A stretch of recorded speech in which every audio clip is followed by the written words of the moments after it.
Olá, queridos alunos do curso de Licenciatura em Química. Esta é a nossa disciplina Seminários Temáticos em Educação 1 e esta é a nossa aula de encerramento. Bom, gente, na aula de hoje nós teremos uma breve revisão de todos os conteúdos que foram trabalhados na nossa disciplina.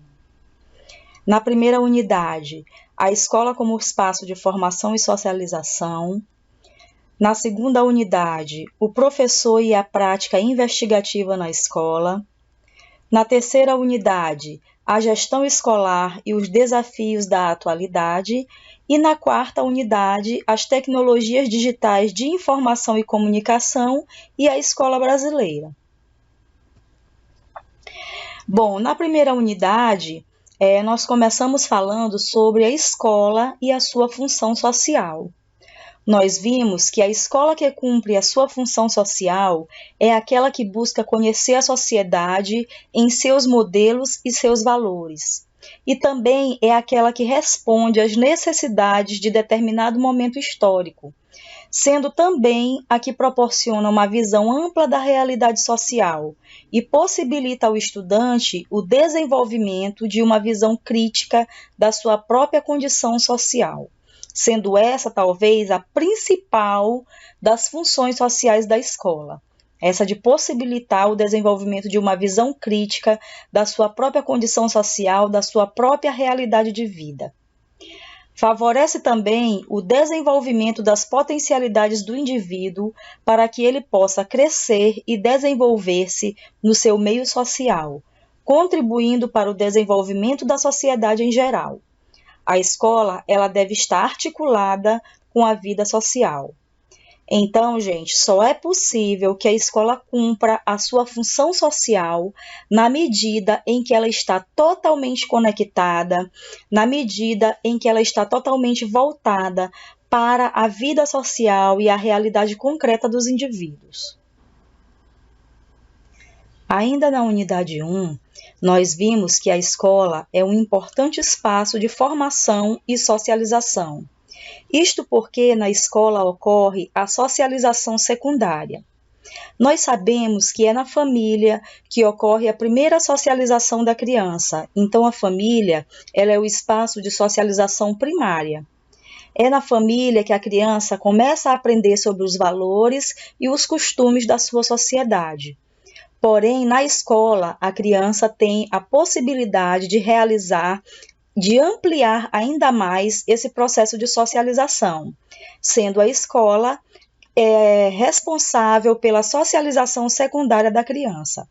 De acordo com Coles, existem 3 aspectos, que são importantes nesse processo de socialização, sendo o primeiro, socialização através do processo mental, com a aquisição de conhecimentos, a socialização através do processo afetivo, com o estabelecimento de relações de apego e amizade, e também a socialização através de processos conduturais, o processo condutural, desenvolvendo novas condutas, a partir do desenvolvimento de novas condutas e da ação na sociedade. E ao chegar à escola, a criança traz consigo os aspectos vivenciais familiares, mas é no ambiente escolar, que será uma peça fundamental para o desenvolvimento dos demais processos de socialização. Ali a criança vai aprender a conviver com pessoas que são diferentes daquelas do seu convívio familiar. Então, ela vai ampliar cada vez mais esse seu processo de socialização. Na segunda unidade, nós tratamos sobre a prática investigativa do professor, Então, o professor e a prática investigativa na escola. A prática investigativa, nós vimos que é a realização de pesquisa. Então, através da sua prática docente, através do seu ensinar, através do seu trabalho, o professor ele vai desenvolver a prática da pesquisa. Isso porque, gente, pesquisar faz parte da função docente. Então, todo aquele professor que não visa ser apenas um repetidor de conteúdos, mas aquele professor que reflete sobre a sua prática, ele geralmente é também um professor investigador, um professor pesquisador. tá? Então, por isso, essa prática de pesquisa, ela já faz parte, ela já está inserida no próprio trabalho docente desse professor. O professor pesquisador, então, é aquele que formaliza as experiências e as metodologias que elabora em termos de novos conhecimentos para a sua prática. E além de formalizar essas experiências e metodologias, é ainda aquele que compartilha essas experiências que podem ser analisadas, testadas e adotadas por outros professores. Tá? Então, essa prática investigativa, essa prática de formalizar esse conteúdo, ela faz parte da prática e da vivência de um professor que, além de ser um docente, é também um pesquisador. Nesse sentido, né, falando ainda sobre o professor e a sua realização da pesquisa, o autor Becker, 2007, ele vai fazer uma diferenciação entre a pesquisa stricto sensu, que é aquela pesquisa no sentido estrito, realizada nas universidades, e a pesquisa lato sensu, que é a pesquisa no sentido amplo, que pode ser realizada por qualquer profissional dentro da sua prática, certo? Então, ele vai dizer que a pesquisa stricto sensu, né, como eu já falei, é a pesquisa no sentido estrito da palavra. No Brasil, ela ocorre principalmente nos cursos de mestrado e doutorado. E ela exige a elaboração de um projeto bem minucioso. Também ela resulta em relatórios de pesquisa que vão se transformar em artigos, em revistas especializadas, vão ser publicados nacionalmente e muitas vezes até a nível internacional.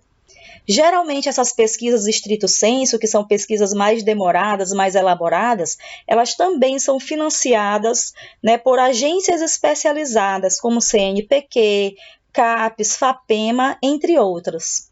Mas existe também a pesquisa no sentido lato, né? A pesquisa lato sensu, que é a pesquisa mais ampla, é uma forma de pesquisa mais simplificada. Ela é realizada, por exemplo, nos cursos de especialização, ou ela pode ser realizada também pelos profissionais dentro da sua prática. Entre esses profissionais, um deles é o professor. Então, aquele professor que pretende estudar e teorizar dentro da sua prática profissional, dentro da sua prática docente, ele é um pesquisador, ele é um professor pesquisador que realiza a pesquisa lato sensu. Então, a pesquisa lato sensu é a realizada pelo professor, partindo não de um projeto minuciosamente elaborado, mas de suas próprias experiências na prática da docência. Tá? E esse tipo de pesquisa é muito importante para o desenvolvimento do professor enquanto profissional e também para o desenvolvimento da própria prática docente no geral. Tá? Porque ela compartilha essas boas experiências, ela faz com que outros profissionais possam ter acesso a essas práticas docentes que dão certo.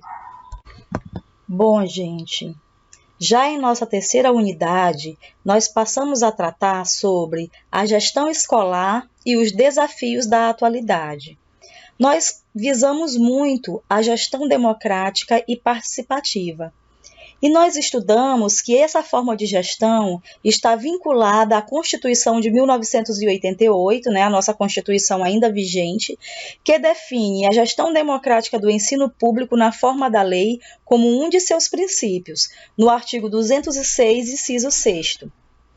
Essa gestão, né, esse tipo de gestão, visa a garantia de processos coletivos de participação e decisão, onde todos os segmentos representativos dos indivíduos que fazem parte da escola podem participar das decisões sobre o planejamento e sobre a orientação do seu trabalho, né? E ainda sobre o funcionamento geral da escola, visando ao seu contínuo aprimoramento. Então, de acordo com esse tipo de gestão democrática e participativa, todas as pessoas que têm envolvimento com a escola, inclusive a comunidade, né, da qual a escola faz parte, têm direito de participar dos processos decisórios dessa escola. Tá? Então, esse tipo de gestão exige participação de todos, exige autonomia da escola e de cada um dos seus entes que participam, exige transparência dos processos e pluralismo das opiniões. Tá? Isso é muito importante para que esse processo de gestão democrática seja possível dentro de uma escola e dos sistemas de ensino também. Para isso, alguns órgãos são muito importantes, né, que são os órgãos colegiados, são aqueles órgãos que são instituídos dentro da escola para possibilitar a participação de todos na gestão democrática. Alguns desses órgãos são, por exemplo, a Associação de Pais e Mestres, que representa os interesses comuns dos profissionais e também dos pais dos alunos de uma escola, com o objetivo de colaborar com a gestão. Então, essa associação de pais e mestres, ela tem também que ter poder de participação nas decisões da escola. Outro órgão importantíssimo, né, para aumentar essa participação na gestão democrática, que vai se referir à participação dos estudantes, é a instituição do Grêmio Estudantil, que é formado por estudantes que são responsáveis pelo desenvolvimento de atividades culturais, esportivas, sociais e também de cidadania. E é justamente essa instituição, esse órgão dentro da escola que vai permitir, que vai possibilitar a participação nos processos de gestão democrática dos estudantes, que são os principais interessados de que a escola funcione bem, de que a escola proporcione uma boa educação. Nós temos ainda o Conselho Escolar, que é responsável por zelar pela manutenção e por participar da gestão administrativa, pedagógica e financeira da escola. Ele deve contribuir com as ações dos dirigentes escolares para assegurar a qualidade de ensino e a gestão democrática na escola. Tá? Então, esses são exemplos de alguns dos principais órgãos colegiados que podem ter numa escola que vão facilitar essa gestão democrática. Já na nossa unidade 4, nós tratamos sobre as tecnologias digitais de informação e comunicação, e como elas podem ser adotadas pela escola brasileira. Nós vimos que as práticas e recursos do processo educacional precisam ser reestruturados, ressignificados, para que possamos adotar essas tecnologias digitais da forma mais eficaz, da forma mais efetiva, que favoreça a educação brasileira. Nós vimos também que é necessário acompanhar o avanço dessas tecnologias digitais e o desenvolvimento das habilidades para seu uso. Na verdade, a maioria dos nossos alunos, ele já tem essa capacidade, ele já tem essa vivência, diária, cotidiana com essas tecnologias digitais. O que falta é a escola trazer para si o domínio dessa tecnologia e fazer com que essa tecnologia trabalhe em função de uma melhor educação. Então, por que devemos incorporar as tecnologias na escola? Principalmente porque contribui para expandir o acesso à informação atualizada, especialmente com relação à internet, porque promove a criação de comunidades colaborativas de aprendizagem que privilegiam a construção do conhecimento, a comunicação e a formação continuada dos profissionais da educação. Porque, além de tudo, permite que a gestão seja articulada, Olha que a gente já falou sobre a gestão participativa e a gestão democrática. Então, permite que essa gestão ela possa ser articulada entre as áreas administrativa, pedagógica e informacional da escola. Essas tecnologias elas podem servir justamente para fazer a conexão entre essas áreas que participam da gestão da escola. Vivenciando a comunicação compartilhada e a troca de informações com outros espaços do conhecimento que possuem os mesmos interesses da escola. Então, é possível formar redes de colaboração, redes de compartilhamento de informações para favorecer o desenvolvimento da educação. Então, é muito importante que essas tecnologias elas sejam incorporadas na educação, que elas sejam incorporadas na escola, que elas ajudem na gestão escolar, que elas ajudem na formação da gestão democrática e que nós, enquanto profissionais da educação, nós tenhamos domínio da utilização correta dessas tecnologias. Bom, gente, essa é a nossa aula de encerramento. Eu espero que vocês tenham gostado. Eu espero que vocês tenham gostado da nossa disciplina, que ela tenha servido para ajudar na boa formação de todos vocês. Estas são algumas referências que nós utilizamos para a formulação da nossa disciplina e, no mais, eu desejo a vocês bons estudos e uma boa sorte. Até mais, pessoal!